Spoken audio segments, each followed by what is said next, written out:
Okay, so as the time I am recording this and playing this, Dark Souls comes out in 5 days. Well, Dark Souls 2, obviously. And guess I'm just gonna play through Demon Souls and Dark Souls back to back. Maybe one last time before the release. And kind of, I guess I will be summarizing how I feel about the games in the series up till now. And I'm just gonna do a random class because I don't even care. Not looking at the screen right now, mashing left.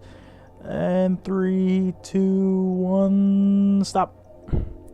Magician, sure, why the hell not? Do it. And, so, there are a lot of things I actually prefer about Demon Souls over Dark Souls.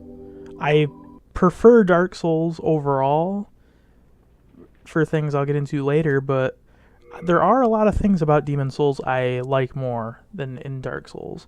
I actually prefer how the game feels. I prefer the general speed of the game, the speed of the attack animations, stuff like that. Dark Souls is a little too sluggish for my taste at times. There's certain weapons that feel a little too slow and a little too awkward. Demon Souls, I feel, it feels just right to me.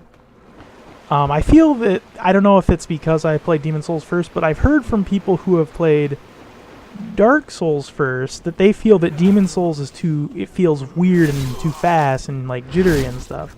So that's kind of interesting. I don't know. Dark Souls does feel a little too slow to me. I also prefer the level design of Demon Souls. It feels smarter to me. Like, I feel like in Dark Souls they had to make sacrifices because of the open world interconnective type thing, that they couldn't really have the really smart, compact level design of Demon Souls. Like, I think a good comparison would be that in Demon Souls 1-1 is it's a large level, but it's really smart. The different shortcuts, all the different ways to go through it. It's a really good level in terms of level design. Really, really, really well done. Where on the other hand, in Dark Souls, the Undead Burg's a good level. And at least for me, I actually prefer playing it now. But in terms of level design, it's not nearly as good as 1-1 in Demon Souls. It's fine, but there's nothing about it that really like jumps out as me as being like, oh, that was really smart. I like how they did that. Like in 1-1, you have the optional area with the Red-Eye Knight, who's really hard to fight if you're new to the game, but he can be beaten. And you have a Strava that's kind of out of the way, and you might not even notice it. I didn't the first time through.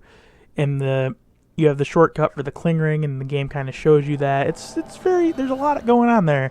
The first part of the burg, on the other hand, it's basically just a standard level in that there's secret stuff to find, but you get items which are nice, but it's nothing like, it's pretty typical RPG type of stuff where there's like, oh, there's a room and there's an item in there. It's it's fine, but it's nothing like really like memorable as far as my opinion on that goes. But on the other hand, I did say that even despite all that, I have more fun in the burg, and the only reason is that in Demon Souls, the game is just too easy for me at this point. Like, the main reason why I don't play Demon Souls that much anymore is because the game is simply too easy. As far, there's still a lot of debate on this among the community. Some people say Demon Souls is harder. Some people say, no, it's easier because of this and that. And I don't know. Personally, I think Demon Souls is much, much, much, much, much easier. Like, I don't think it's even close. Like, if you understand both games and how they're played, like, you have a basic, you understand the basics, like, what you're doing, then I think Demon Souls is much easier. Now, if you don't have a complete understanding of the mechanics, then it can kind of go either way, because both games are punishing in different ways, and both games, Demon Souls and Dark Souls, can feel a lot easier or harder depending on what things you don't know. Like in Demon Souls, if you don't understand how to upgrade weapons, the game's going to seem a lot harder than it actually is. And upgrading in Demon Souls is kind of silly, and it's kind of like a hidden, it's a little overcomplicated. So if you don't understand that, parts of the game can seem a lot harder than they actually are. And Dark Souls is the same, but you know, I think in that respect, not knowing how to properly upgrade could hurt you a lot more in Demon Souls, especially when you don't know how to unlock the ability to use boss souls and stuff like that. So yeah, it can go both ways on that.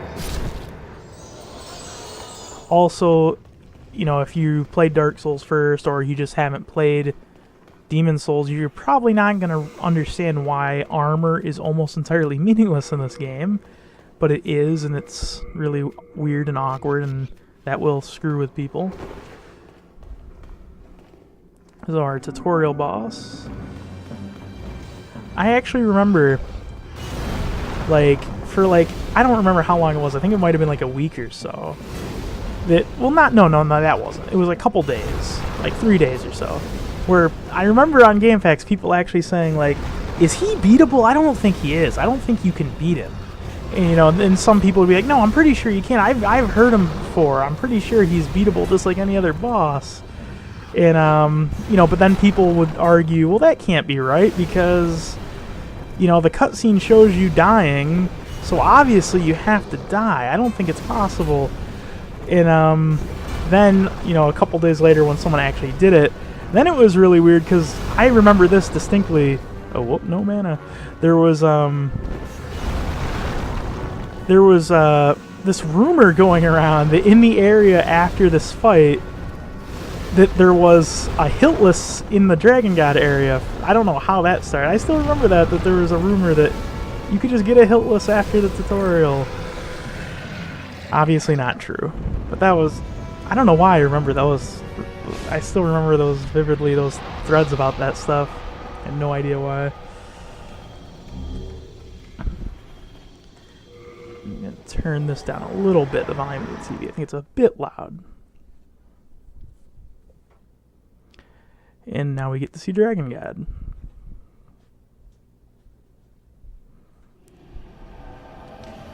And a lot of people have speculated on, like, this part in the game in terms of, like, the lore and the story. Like, is this, like, canon, per se? Like, do you actually, like, how does this work? Like, how do you get to where how do you get to 2-3 from where you were before? Like, the areas before looked like World 1. I don't know, it's hard to say, but the thing I've always thought is it almost looks like we're on the opposite side of the Dragon God boss room. Like, we're on, like, the ledge in the background, maybe? But either way, yeah, it doesn't really make... Well, then again, when you think about it, with how archstones work, you can get warped anywhere. I mean, you know, why does an archstone in any world bring you back to Nexus and then, you know, you send you... So, technically, you could just get warped wherever. So I guess it could still make sense either way. So you get all these items for beating the tutorial, which is nice. And then Dragon God punches you in the face.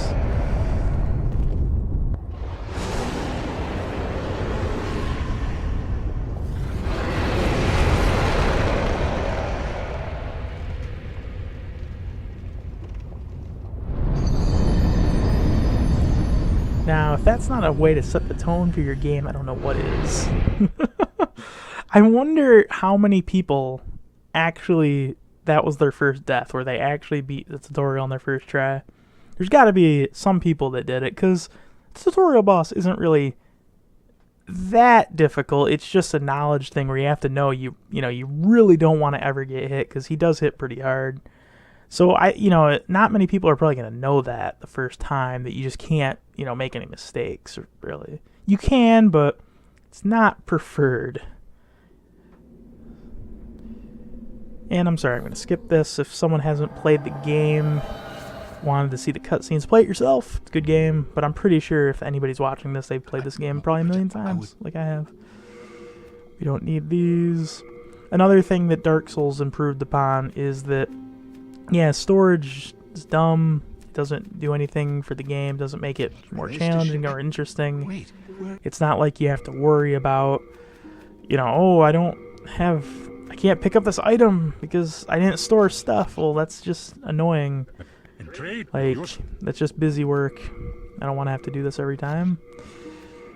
And that's actually something I thought about repairing. Like, does repairing really matter? Like, basically, in Dark Souls, if my weapon breaks, it's like, oh, I forgot to repair. I guess I have to spend 3 minutes to go to a blacksmith to repair my stuff. Like, that's not, like, what does that do to make the game interesting? Like, it's just an annoyance. I don't know. That's why I'm very glad that in Dark Souls 2 you can warp from any bonfire that you've been to, because why not? If you already reached that area before, why should you not be able to just warp there? It's basically making it work like Demon Souls, where you can warp to any place you've reached, It's the same principle. I really hated how they handled the Lord Vessel in Dark Souls. That's one of my bigger gripes with the game, actually. It makes me not want to do optional stuff at the beginning of the game. It makes me want to just immediately kill the gargoyles, Qualag, and then go to Anorlando every time. Because I cannot stand just running around doing nothing. Look at all that grass. Look at all these healing items. We just started the game. That's going to become an issue, isn't it? One of the reasons why this game is too easy. And also, the enemies just don't hit hard enough. Like, you will probably see later when I'll just be taking hits from, like, bosses and, like, oh, it doesn't even matter. Like, I can just take hits.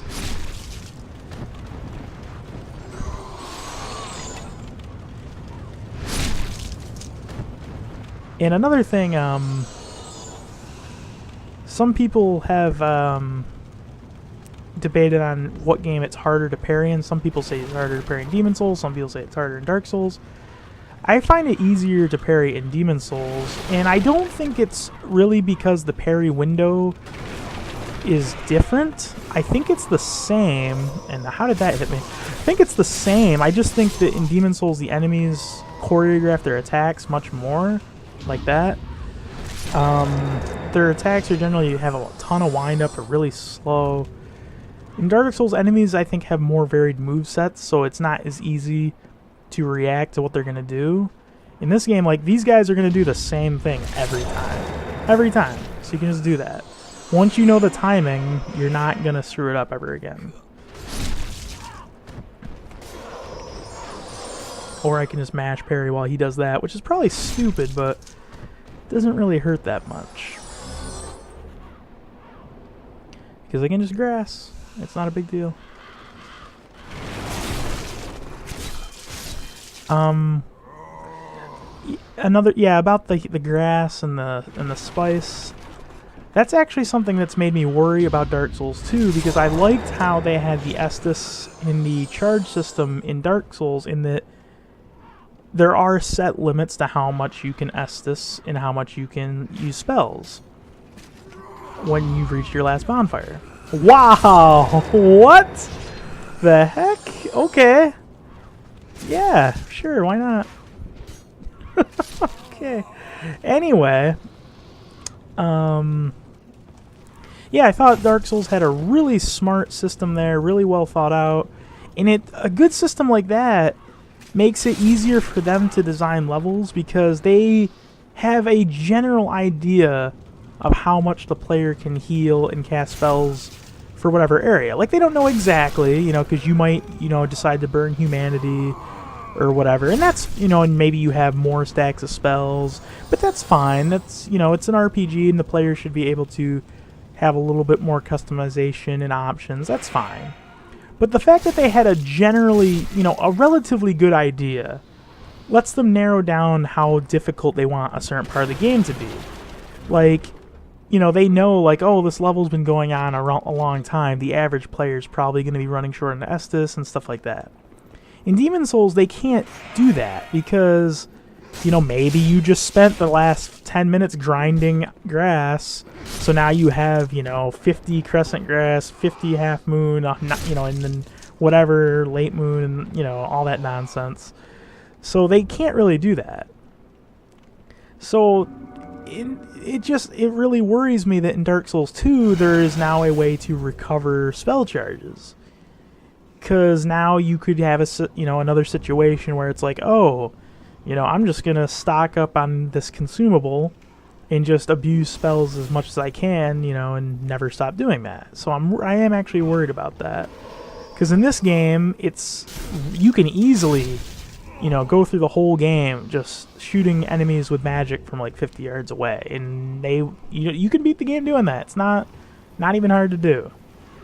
And a lot of people had said that, oh, you know, in Dark Souls 2 you won't be able to do that because enemies are more aggressive. And so you know, in one of my Dark Souls 2 beta sessions, I actually tested that, and I was like, well, I want to see how true that is. I'm gonna make a character. I'm gonna use magic all the time, and I don't like magic that much in either game. But you know, I wanted to test this, and I was actually testing attunement for casting speed to see how good that actually was, and that was mistimed. And so I wasn't increasing my damage at all, or my life, or anything like that. Just casting speed, which is a small but helpful effect. And what I found out was, oh, none of the enemies in this entire beta have any answer to magic. Like, you can straight up just spam spells and run away and spam spells, and you will kill everything. Like, and it's easy. Like, it's not even a thing. So I am worried about that. For the most part, I didn't even have to use the consumable spell things. I think I used like one or two. Like, I couldn't even find any, but I wasn't really worried about it because it got to a point where I'm like, oh, I don't even need them. Like, I can just kill everything. Because the magic I had was actually doing a lot of damage as well. It's also, you know, apart from being really safe and really, you know, just being able to kill things without taking any damage. So yeah, I was kind of worried about that, but we'll see how it plays out in the full game. And an archer guy, you miss, you backstab. I think I'm going to kill a Strava, just because I want to get that sword, that regalia. And he's dead. That wind-up they have. There's really no reason for me to do that. I could have just blocked and backstabbed him, since he has like literally 3 seconds or more of recovery on that attack, which is just atrociously bad.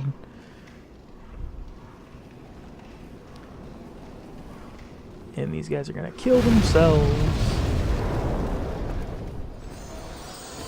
And yeah, I like how the level design right there shows you, right there, it's trying to show you, you know, fire is needed to do this, you know. A lot of people, I guess, didn't realize that only fire does it, but they try to show you. I'm gonna kill you.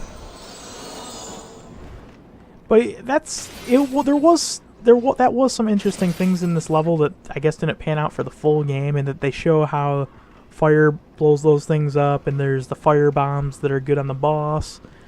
But those things don't really play a large part outside the rest of the game. Like, fire bombs are not a good thing in this game. They're good in Dark Souls, but not so much in this game. And that really hurt. I should probably use spells on these guys, but why would I do that? Just gonna do that. Go in here. Hey, what's up?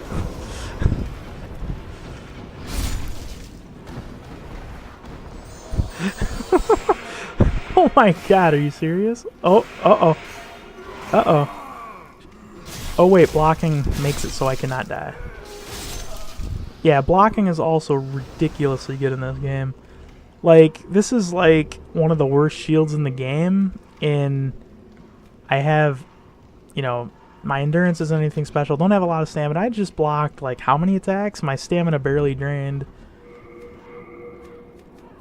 And this is literally like one of the worst shields in the entire game. Oh, I get the spice. I forget that. I was going to say the armor set's useless, but the spice is good for this character.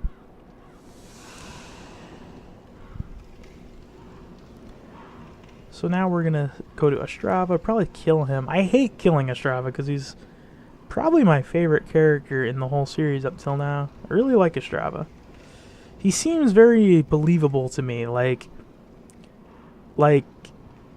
I can buy that that's a character that could exist in this world, and that he feels obligated to do what he's doing because of his father, but at the same time, it doesn't mean he's just going to be able to, you know, be strong enough to take care of all these problems, you know.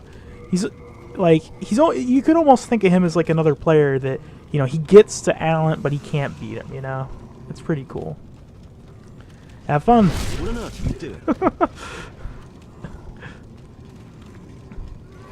And yeah, get him. Get him. Get him. Strava, that there's fire there. That's not... Oh, they're cornering him. Cornering him. Uh-oh.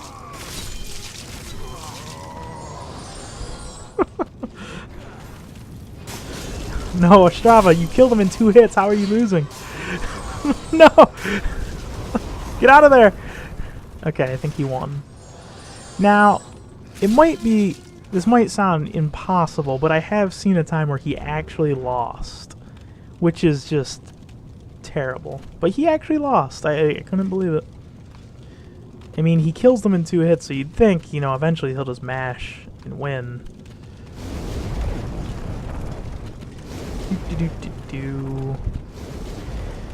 Okay. I'm actually not sure, but I think... Oh, I could have got the brass telescope, but you know what? I don't even care. I think by doing that, I didn't lose character tendency, because I technically didn't kill him. The fire killed him. I didn't do anything. Firebomb.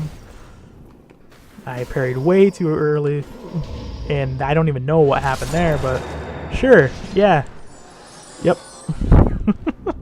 Yeah, give me grass. So the fact that I just got hit like 3 times doesn't matter. So we're gonna get the scimitar. I actually hate this weapon because of the moveset, but it does more damage. I can't help it.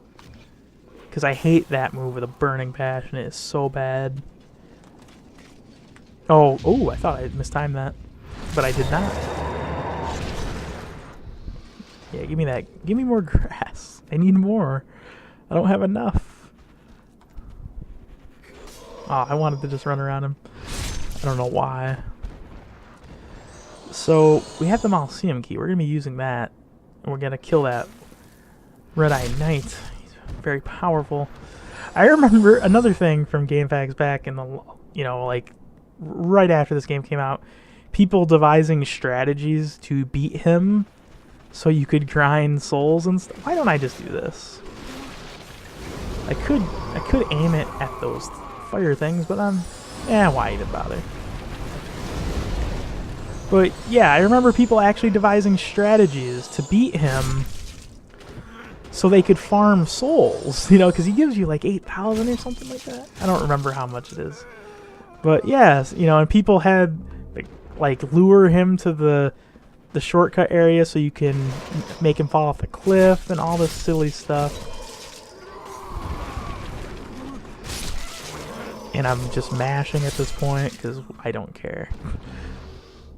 Look at all that health I lost. Yeah, that was a thing. We were trying to figure out how to beat the Red-Eye Knight in 1-1 so we could farm him for levels. And then shortly thereafter, someone found out, you know, using a bow on the Reaper in 4-1 gives you it's so much easier, and it gives you so much.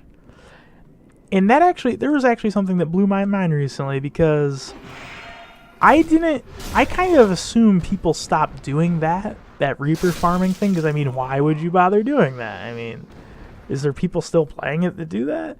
Apparently there are, because me and a friend were co-oping the game the other day, and we saw White Phantoms farming that Reaper in 4-1, well, 4-2, I mean.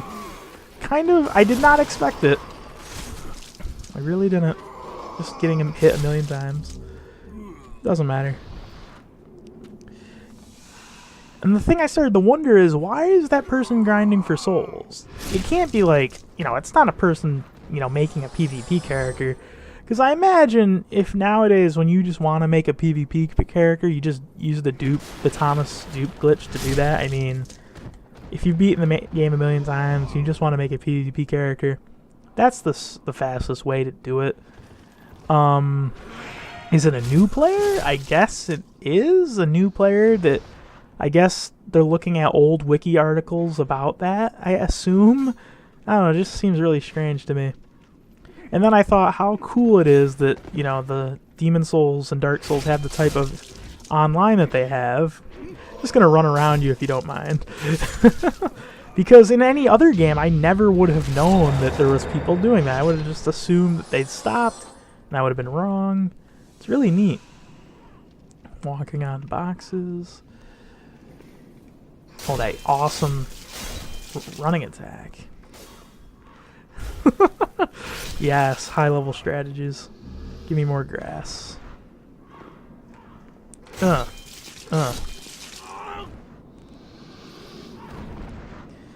This guy's a jerk. Like, who just waits there all day to throw a firebomb? Like, seriously. Oh, that block. And he goes, throws another one. What a jerk. Anyway. So now we're going to fight 1-3 Red Eye Knight dude. Probably going to lose. I mean, he's very powerful. Kills you in like 2 hits. 1 hit. I mean, he's not even intended to be fought at this level.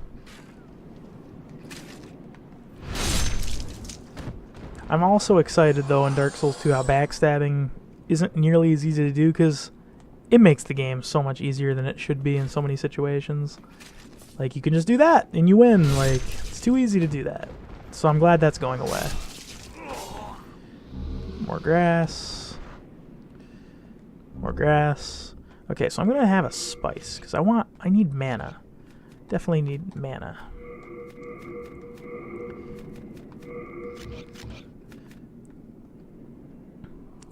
Now this guy, he's very powerful. Gotta be careful.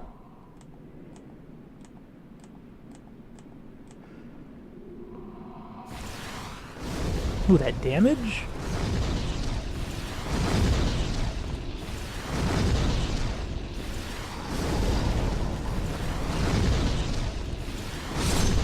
Very difficult. And yes, on GameFAQs, we used to devise strategies on how to defeat that foe. How can we gotta spend 10 minutes luring him all the way over there to get him to fall off a staircase. Well, you gonna do something? Yeah, just come on, let's go. Let's do this. Like, come on. Like, I don't need a weapon. I don't even need a weapon. Got headbutts. Yes, in Demon Souls you headbutted. I don't know what the hell. I love the headbutt though, but I don't know what the hell that. Like, what were they thinking? Why would you headbutt? Like, you're fighting people who are wearing like plate mail and stuff. Would headbutting really be a smart idea? I think you'd hurt yourself more than you'd hurt them. But it's a push. Yeah, and in what world would you push someone by headbutting them? Headbutting is like an attack. How is this a push? I don't even pretend to know.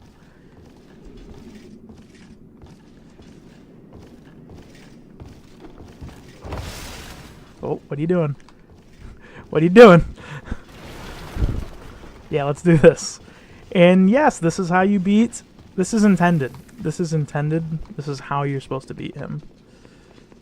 This is literally how the game expects you to do it. For whatever reason, there's a glitch where once you get him away from his starting area by a certain point, he stops attacking. Like right now, he will not attack me, even if I just stop doing this. He will just try to walk away. So all I'm going to do is get him to fall off a ledge, and victory will be achieved. And I don't really need to do this, but it's kind of fun to do. It's just a thing I like to do sometimes. And I kind of want that sword, that regala, just because.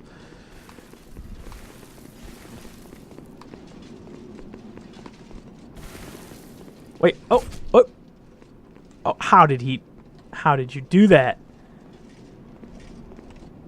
I like how he keeps looking at you, though. Like, what are you doing? Like, I mean, you could just kill him right now with any weapon, but I don't really do a lot of damage. So pushing him will be a lot faster. There we go. Step on you. It's a good thing I killed the enemies in here. I didn't just run past them. Oh, Jesus! Punch of destiny. Launched him.